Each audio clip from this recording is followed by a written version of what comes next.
Okay, we'll start with this. Per a tweet from Mike Kopinger's sources, Canelo Alvarez, Sergey Derevyanchenko in talks for September 14th at 168 pounds. Canelo was set to fight Billy Joe Saunders, DAZN's preferred May 2nd foe, before the pandemic hit. Other opponents being considered for Canelo, but it won't be Triple G. Unlikely to see Canelo versus Triple G3 until early 2021. I'll be honest. Under the right circumstances, this would be a titillating match. It would. Given Sergey's particular characteristics as a fighter, his boxing acumen, his aggression. Under the right circumstances. This could be a very aesthetically pleasing, entertaining fight. But I reiterate, that would be under the right circumstances. And based on This news. these circumstances, I'm not sure that's the case. If Canelo Alvarez picks Sergey Derevyanchenko as his next opponent for September 14th, it will have been roughly 11 months since Sergey saw any action of any kind since the Golovkin fight. The Golovkin fight, which he lost. He gave a good account of himself. He made Gennady Golovkin look his age, but better still, Sergey is coming off a loss, and that was 11 months ago. He hasn't had a fight since then. No tune-up. No shaking off the cobwebs, shaking off the ring rust fights for Sergey to get back in the winner's bracket before heading into a fight with an elite-level fighter. Nothing. These are not ideal circumstances for Sergey. Unless we forget, we're not talking about a middleweight matchup, middleweight where Sergey campaigns. We're talking about a super middleweight matchup. It's the funniest thing. What is?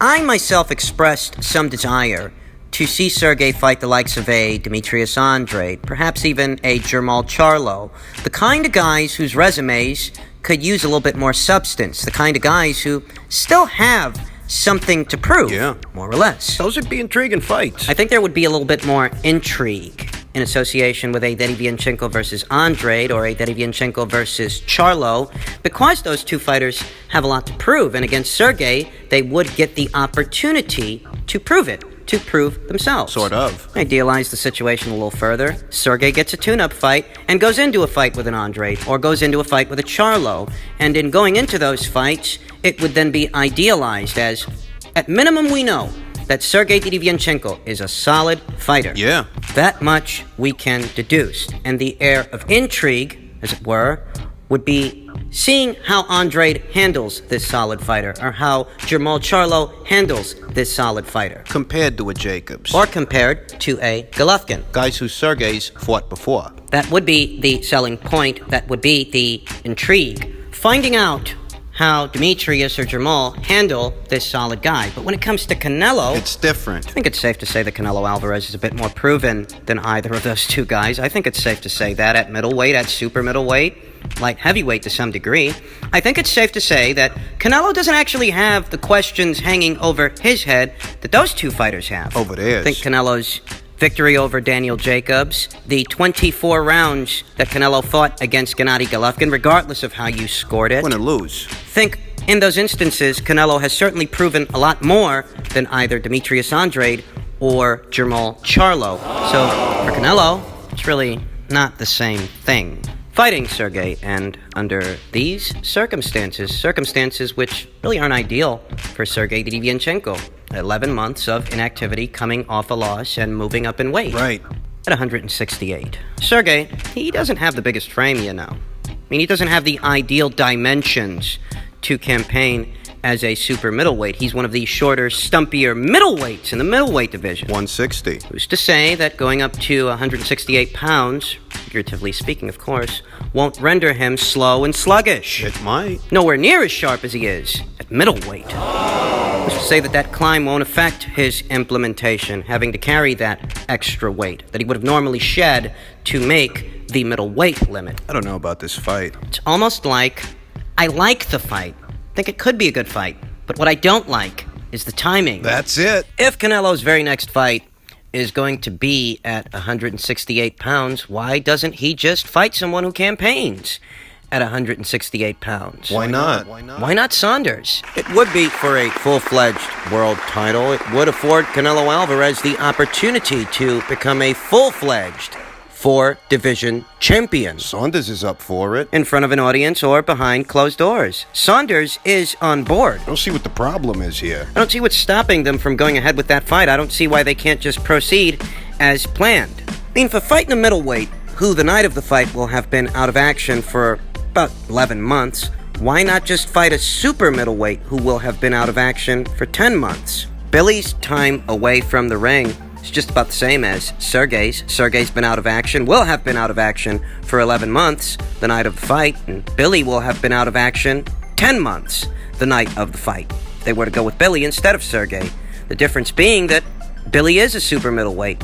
Billy is a world champion, so why not just go with Billy? Yeah, I don't get it. It's like I said, I like the fight, I just don't like the timing of it. Under the right circumstances, this could be a genuinely entertaining fight, given Sergey's characteristics as a fighter. Could be a good one. He's a solid guy, skillful, tough, and aggressive. I mean, it could be a good fight, but these circumstances, guy coming off a loss in 11 months of inactivity, going into a high-level fight with a high-level fighter at a higher weight, just don't like the look of it. I'm sorry. Yeah, maybe it turns out to be a entertaining little dust-up, little punch-up, but don't expect me to shout from the rooftops if Canelo beats this guy. Don't expect me to shout it from the rooftops if Canelo beats Sergey in better fashion than Golovkin did, because I know what Sergey's coming from, and so do you. So let's not be coy about this. Let's not be naive. Now is a very opportune time to have a fight with the likes of a Sergey Derevyanchenko. And that's all I'm saying. That under the right circumstances, I would like the fight. But here and now, what I don't like is the timing.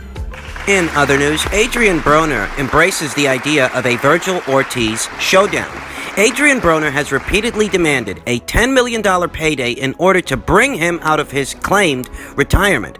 That asking price appears to have been reduced thanks to a single social media reply from Oscar De La Hoya. Their paths recently crossed online, both replying to a photo posted by unbeaten Virgil Ortiz. The image was of a teenaged version of Ortiz posing with Broner roughly 6 years ago, with the accompanying description also gouging interest in a head-on collision between the two. I always had a lot of respect for Broner for inviting me and Hector Beltran to take a picture with him when Mike Tyson ignored us, noted Ortiz, the reigning prospect of the year and now welterweight title hopeful. Who would like to see this fight? Many favorably responded to the post. Among them was De La Hoya, whose Golden Boy Promotions has promoted Ortiz since his July 2016 pro debut. Easy dinero, De La Hoya replied. Those two words were enough for Broner, a former 4-division titleist and now full-time hip-hop recording artist, to consider the proposal. Hell of a pick, sick, bro. If I fuck with you too, Virgil Ortiz, replied Broner. But, Oscar De La Hoya, I will come out of retirement and smoke your boy since you co-signing picks. After the fight, I got an ounce of soft for you.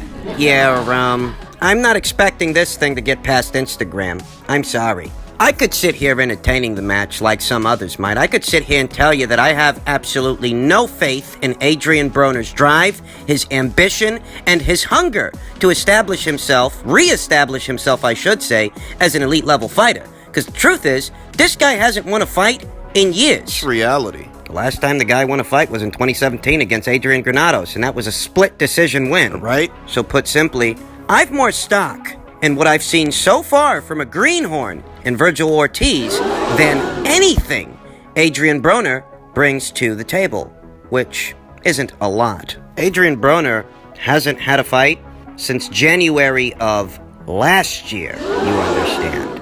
That loss to Manny Pacquiao. That's the last time this guy saw any kind of action, none of which was coming from him, all of which was coming from Manny. You get the big fight, you're on the big stage, you go out there, and you don't fucking do nothing. Nada. And this is the kind of fight that fighters get out of bed for, the kind of sweepstakes that many fighters out there hope to win so that they can show out. Get out there, show their shit. That's the exact opposite of what Adrian Broner did. I mean, if Manny Pacquiao can't inspire you to put on an inspired performance, I don't think anything will. I don't think anything can. Not at this point. A prospect, least of all. Oh, what? All of a sudden, Adrian Broner cares? Yeah, right. Well, all of a sudden, he's not demanding $10 million to come out of retirement? You think Golden Boy Promotions is going to give you $10 million? Yeah, right. To fight a prospect? Yeah, right. I don't think they'd give this guy $10 million to fight Ryan Garcia, much less Virgil Ortiz, so give me a break here. Come on. This ain't getting past Instagram. This thing ain't going nowhere. Now I could sit here telling you that given what I've seen from Virgil so far, his skill set, his punching power, his physical dimensions, the fact that he's a fighter who, at some point, could find a home at junior middleweight, perhaps beyond. He's a big kid. Big young kid with a high ceiling. He could go places. I could sit here telling you that I think this guy would probably stop Adrian Broner. That's right. I could sit here telling you that I'm convinced Virgil Ortiz would beat the brakes off of Adrian Broner. I could sit here all day telling you that. But why would I? This fight ain't gonna happen. No fucking way. So what would be the point in forecasting the outcome of a match that isn't likely to happen? This is an era of boxing to where any two fighters can trade barbs over social media and nothing will come from it. How long were Gervonta Davis and Tevin Farmer going back and forth with each other? Danny Jacobs and Jamal Charlo. Terrence Crawford and Danny Garcia, those two guys have been trading barbs with each other for years over social media, but reality is they're not about to fight, and in all likelihood, they never will. Not in the pro ranks. So, Adrian Broner popping up in the comments of a Instagram post made by Virgil Ortiz. So fucking what? Give me a break. Let me tell you something. I've been saying this for a while now. Adrian Broner doesn't get paid to perform. He doesn't get paid to win fights. He gets paid to build them up. And here today, whatever news he's making has been reduced to Instagram comments because the reality of it is He hasn't fought since January of last year. and what he's asking for is for $10 million to fight again this year. Otherwise, he's staying retired. Stay retired. The guy hasn't won a fight since 2017, so where do you get that they gotta pay you $10 million to have a fight with anybody? Stay retired. Adrian Broner at this point is little more than a high-profile journeyman. A stepping stone for a fighter like Virgil Ortiz. Yeah. What? Yeah, I said it. What are you gonna do about it, huh? What are you gonna do about it? What? Whatever Adrian Broner was gonna do in the sport of boxing, he must have fucking did it already. And finally, Jonathan Banks says he's confident Badou Jack will win the Jean Pascal rematch. He was quoted as saying, "I've just begun training Badou Jack, and I'm really enjoying working with Badou.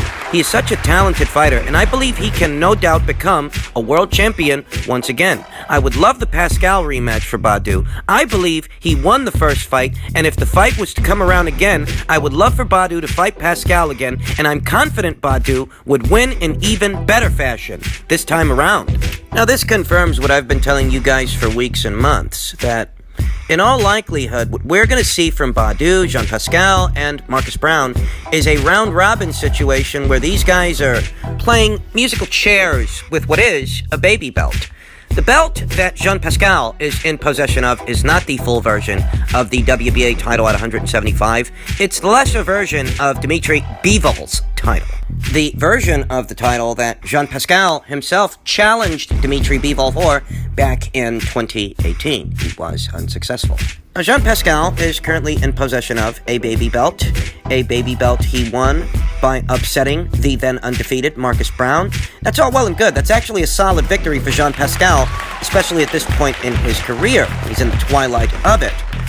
It's a solid win, no doubt about it. But that belt that he won from Marcus Brown, that's not a full-fledged world title. It doesn't make you a full-fledged world champion. And the function of that belt is little more than lining you up for a title shot at the full version of the title that Dimitri holds. Jean, he already had his crack at that belt. He faltered. He lost. My question is, if a rematch is staged between Jack and Jean Pascal, if they stage this rematch and Badou Jack wins it, will he cross over and challenge Dimitri Bivol for the full version of the WBA title, or or what? is he going to run around calling himself a world champion for holding what is a baby belt? It looks like it. Looks a lot like if Badou Jack were to beat Jean Pascal in their rematch, what would follow is another rematch, except that rematch would be the rematch between Badou Jack and Marcus Brown. These guys are just going to go around in a circle jerk passing around this baby belt. Baby belt whose function is little more than getting you an actual title shot at an actual full-fledged world title. The version of a title that can be unified with that of another organization. That's what they're doing. Which, all things considered, is pretty ridiculous. It's almost like they're pretending that Odd to a Better Beef's not out there holding 2 of the 4 world titles. It's almost like they're pretending that Dimitri Bivol isn't out there holding the full-fledged version this world title. Yeah? I have no doubts they'll do the same thing with whoever ends up being the WBO champion. That title is currently vacant. I mean, with the exception of Jean Pascal, who challenged the full-fledged world champion before.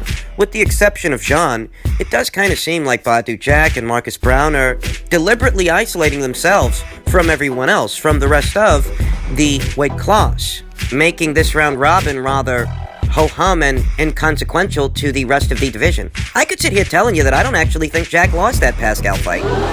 I think that Pascal was awarded rounds for activity and aggression. Some of it looked rather ineffective aggression, as Jean Pascal was letting those hands go, but most of those shots were landing on Badu Jack's arms and gloves. Yeah! I feel like Jean was awarded rounds for being the busier fighter, the more active fighter, but not necessarily the more effective fighter. Maybe. I could have done with a draw for that particular match. That would have been the fourth draw of Badu Jack's career, but this is one of those situations where I think a draw would have actually been warranted. And I think that Badu Jack does stand a chance of winning the rematch against Jean Pascal, but it's what he does thereafter that either makes this interesting or uninteresting. If all you're going to do is have a Marcus Brown rematch, if you're not going to go on to fight the full-fledged world champions in the division, well, it's rather ho-hum. Just what about Bivol? What about Better Beef? What about Alvarez? What about Smith Jr.? What about the rest of the weight class outside of this same three guys?